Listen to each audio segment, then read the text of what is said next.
Mano, assim. Só aponta pro rumo dela. Bom, boa tarde.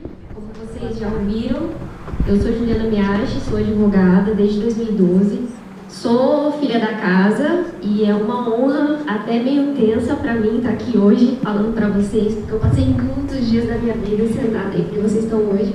Então vocês me perdoem o nervosismo, mas o assunto vale a pena, porque eu sou apaixonada por arbitragem. E então, me disseram que eu ia falar para uma turma de acadêmicos de direito. E eu, como já fiz parte dessa classe, sei bem como vocês têm habilidade para procurar coisas no Google, né? Então eu não vim aqui para ficar lendo para vocês os artigos da legislação que trata, que regulamenta hoje a arbitragem no Brasil. Mas,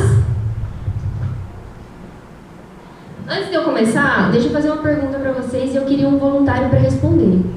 Quem já tinha ouvido falar sobre justiça multiportas, que foi tratado na palestra da doutora Badia? Mãos? Alguma mão?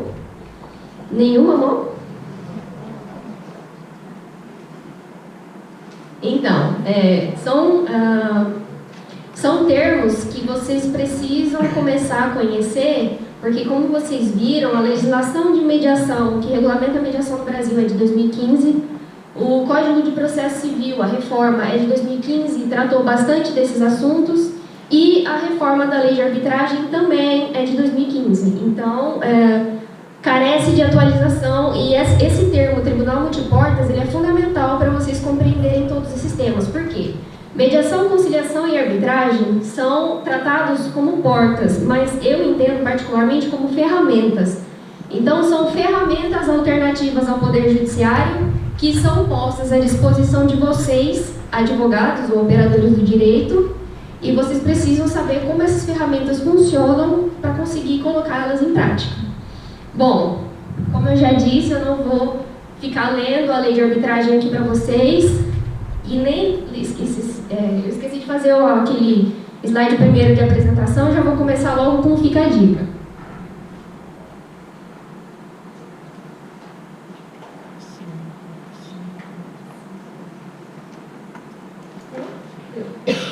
Então tá aí, essa é a lei de arbitragem que regulamenta a arbitragem hoje no Brasil, foi reformada em 2015, ela tem uma lei anterior que eu não vou dizer para vocês qual é, porque fica como tarefinha de casa, vocês chegarem em casa e lerem hoje a lei 13.129 de 2015.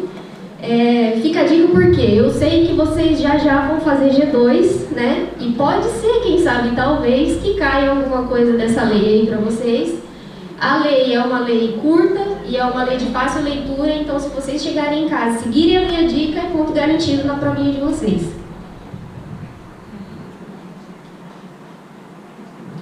Então, eu já vou começar, como a gente vai pular essa parte dos artigos, eu vou começar falando para vocês sobre arbitragem do ponto de vista de uma advogada, né? Que foi como eu me apaixonei por ela. E já vou começar jogando logo uma polêmica, por quê? Eu não sei como vocês se veem no futuro profissional de vocês, mas eu vou contar para vocês como eu me vejo. Hoje, eu me vejo como babá de processo. A gente cuida do processo, do direito do nosso cliente, como uma babá cuida de um filho, de uma mãe que confiou a ela essa responsabilidade. Uma babá faz o quê? Pega a criança que acabou de acordar, está com fome e está com a energia acumulada de uma noite inteira de sono e entrega para a mãe o quê? Uma criança limpa, bem alimentada e um pouco cansada, né? A gente também faz isso com o direito do nosso cliente. A gente defende o direito do nosso cliente através de um pedido inicial e a gente cuida desse direito através de um processo. Ocorre que, para uma mãe conhecer a qualidade do serviço de uma babá, uma semana é suficiente. A criança vai dar um feedback bacana. A gente não tem essa vantagem do tempo. Geralmente, principalmente para advogado iniciante, a gente vai ser classificado como advogado bom ou ruim mais ou menos um ano e meio depois que você começou a protocolar os seus pedidos, que é o tempo que demora mais ou menos para um processo ter a primeira sentença. Então, como é que você explica para o seu cliente, quando ele ele chega no teu escritório, com sangue no olho, como é que você explica para ele que você só vai conseguir dar uma resposta para ele do seu serviço daqui a 1 ano e meio, né? Porque eu ainda não atendi esse cliente maravilhoso que vai olhar para a minha petição e falar assim: nossa, doutora, que petição maravilhosa! A senhora lembrou de colocar o endereçamento certo, lembrou de qualificar as partes, lembrou de fundamentar a peça, né? Fez os pedidos de tutela antecipada, colocou tudo certinho. Que bonito, doutora. Confiei no seu trabalho, já estou me sentindo bem de ter pago os seus honorários, que eu acho um absurdo, mas agora eu já estou mais feliz porque eu sei que você fez um bom trabalho. Não, isso não aconteceu comigo ainda, eu ainda não tive esse privilégio. Geralmente os clientes chegam na sua mesa e falam assim: doutora, eu não entendi nada do que a senhora falou, mas a pergunta que não quer calar é: quando é que eu vou receber o meu dinheiro? Nessa hora a gente responde o quê? Como advogado iniciante, que ainda não sabe qual é o andamento de um cartório, não sabe para onde que vai o nosso pedido, como é que a gente faz? A gente prevê um prazo que a gente não sabe se vai dar conta de cumprir, ou a gente fala a verdade para o cliente e diz que não depende da gente, que a gente está cobrando bem razoavelmente caro, mas que a gente não vai conseguir dar uma resposta para ele, de tempo, nem de como e nem de quando. Então, hoje, eu vejo a arbitragem como uma ferramenta, como eu disse para vocês, como mediação e conciliação também são ferramentas que empoderam o advogado. Mas aí a gente tem uma polêmica logo no começo. Por quê? O artigo 133 da Constituição Federal diz que nós, advogados, somos indispensáveis à administração da justiça, né? Só que a lei de arbitragem, no artigo 21, parágrafo 3º, diz que a parte pode fazer uso do advogado na arbitragem. E aí? Nós somos ou não somos indispensáveis à administração da justiça nesse caso? Porque a arbitragem também se presta a administrar a justiça. Então, quem vai definir se nós somos ou não indispensáveis é a qualidade do nosso serviço. É justamente conhecer essa ferramenta e saber utilizar para conseguir fazer uma prestação de serviço bacana para o nosso cliente, e aí sim a gente se torna indispensável. Então a gente soluciona esse primeiro... Isso aqui é uma polêmica, tá? Quando vocês forem ler a lei, estudar a fundo a lei, eu tenho certeza e fé que vocês vão chegar nesse estágio, eu tenho certeza que vocês vão se deparar com esse conflito aqui.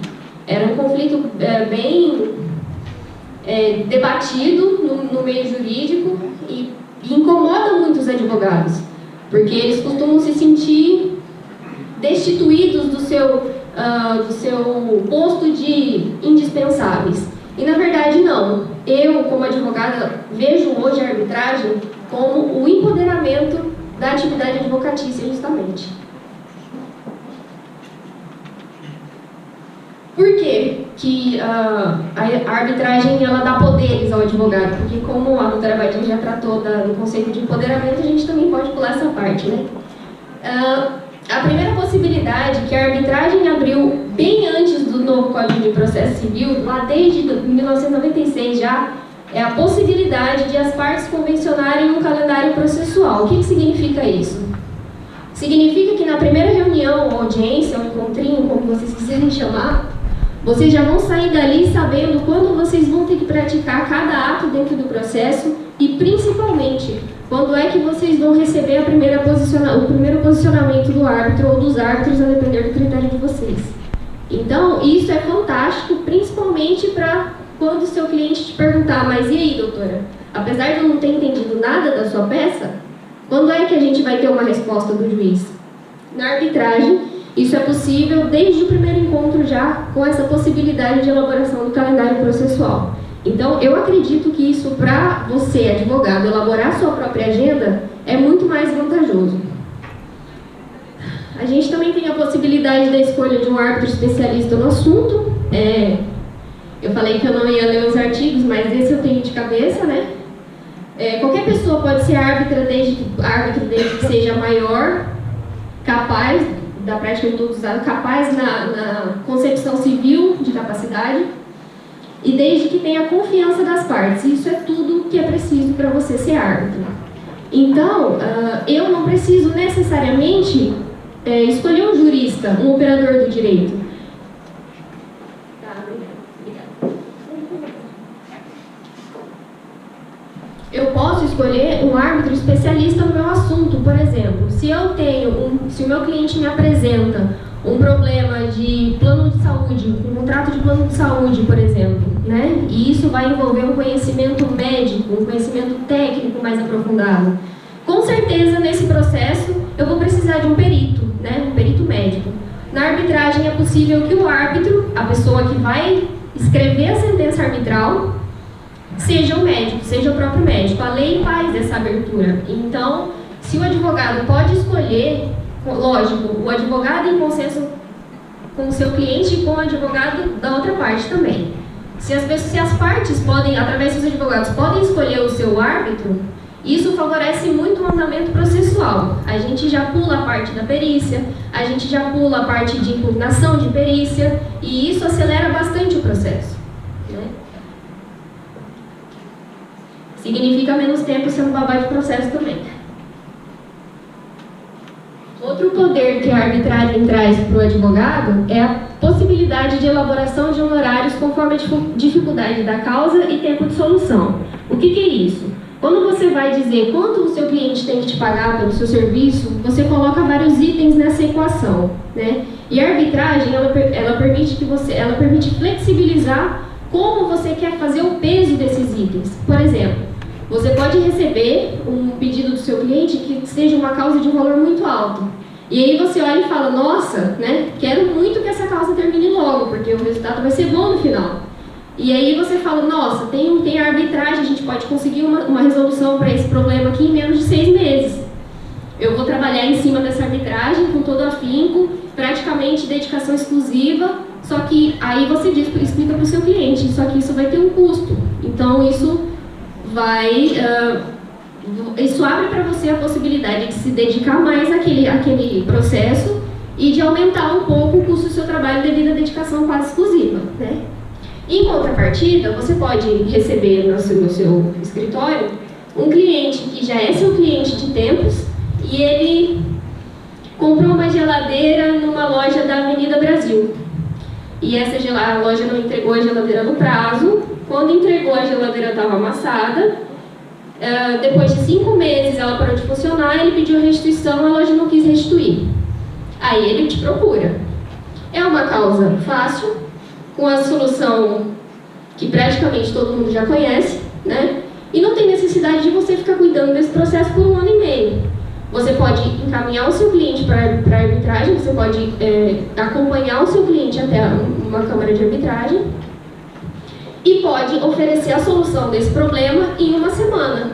É uma causa fácil, que não vai demandar muito do seu tempo e que, se você cobrar um pouco menos do que ele espera pagar, você fideliza o seu cliente. Então, a arbitragem, ela te possibilita escolher como você vai equacionar a questão dos seus honorários. Outro empoderamento da arbitragem para os advogados é a possibilidade da escolha da lei processual. Na verdade, não é nenhuma possibilidade. O que acontece? Quando você advoga na área civil, por exemplo, você vai se submeter ao Código de Processo Civil. Quando você escolhe a arbitragem, você vai estar se submetendo ao regimento interno daquela instituição que você escolheu. Então, você precisa conhecer essa lei processual, você precisa saber como eles trabalham com esse regimento, porque esse é o Código de Processo que você vai obedecer. E você pode escolher, a depender da instituição, conforme te agrade mais ou agrade mais o seu cliente. E você também pode escolher o direito material com o qual você vai trabalhar. Por exemplo, mais uma vez, quem advoga na área civil vai fundamentar o direito material do seu cliente sempre com o Código Civil. No caso da arbitragem, você pode fundamentar o direito do seu cliente com base numa lei internacional, se vocês convencionarem assim, entendeu? Então, abre 1 milhão de possibilidades para o advogado trabalhar, 1 milhão de possibilidades para o advogado oferecer soluções para o cliente, desde que o advogado saiba como funciona a arbitragem e como utilizar essa ferramenta. E nem tudo são flores na vida, né? Então, agora, eu vou falar com vocês sobre alguns cuidados que vocês, como advogados, porque eu sei que vocês vão ficar morrendo de vontade de entender sobre arbitragem, e aí vou dar umas dicas para vocês dos cuidados que vocês têm que tomar antes de entrar a fundo no tema. São 3 cuidados que eu elenquei, que eu acho que são os principais. E começa por investimento em curso para aquisição de título. Ninguém é árbitro. Ninguém vai fazer um curso de arbitragem para ser um árbitro. Vocês, advogados, vão fazer curso de arbitragem para adquirir o conhecimento em arbitragem e ponto final. Entendeu? O árbitro está árbitro para aquele processo, para aquele conflito, naquela instituição, com relação àquelas partes. Saiu dali, ele continua sendo o contador fulano de tal, o administrador fulano de tal, o advogado fulano de tal, o médico fulano de tal. Ele não é árbitro. Nenhum curso que se venda com a possibilidade de garantir uma titulação para vocês é um bom curso. Então, é o primeiro ponto onde vocês precisam prestar atenção. O terceiro cuidado é a forma de repasse de verbas e honorários profissionais. É um tema bem delicado, principalmente aqui no estado de Rondônia. Por quê? Antes de vocês exporem o direito do cliente de vocês a um regulamento interno de uma determinada instituição, vocês precisam conhecer esse regulamento a fundo e saber principalmente como eles fazem o repasse das verbas no final do processo. Por quê? Existem câmaras que vão recolher o dinheiro do vencido e fazer o repasse, pagar os profissionais envolvidos e fazer o repasse para a parte vencedora. Mas e aí? Vocês sabem da idoneidade das pessoas que estão se propondo a fazer esse serviço? Porque nós não temos um órgão de fiscalização de câmaras de arbitragem, entendeu? Então, o advogado que quer fazer uso dessa ferramenta, ele é que vai ser o fiscal e ele é que precisa ter esse cuidado. Então, é um conhecimento necessário antes de você expor o seu cliente a esse novo método, a essa nova ferramenta. E outro cuidado que vocês têm que ter é sair daqui vendendo arbitragem como o método mais barato. Por quê? Como a doutora Abadia falou, esses métodos eles estão sendo divulgados pelo CNJ até como um pedido de clemência, porque advogado se multiplica na velocidade da luz, né? E a gente gosta de trabalhar e escrever petições longas pra caramba. E os juízes não dão conta, então eles estão, como vocês puderam perceber, as legislações da mediação, a reforma da lei de arbitragem e o novo Código de Processo Civil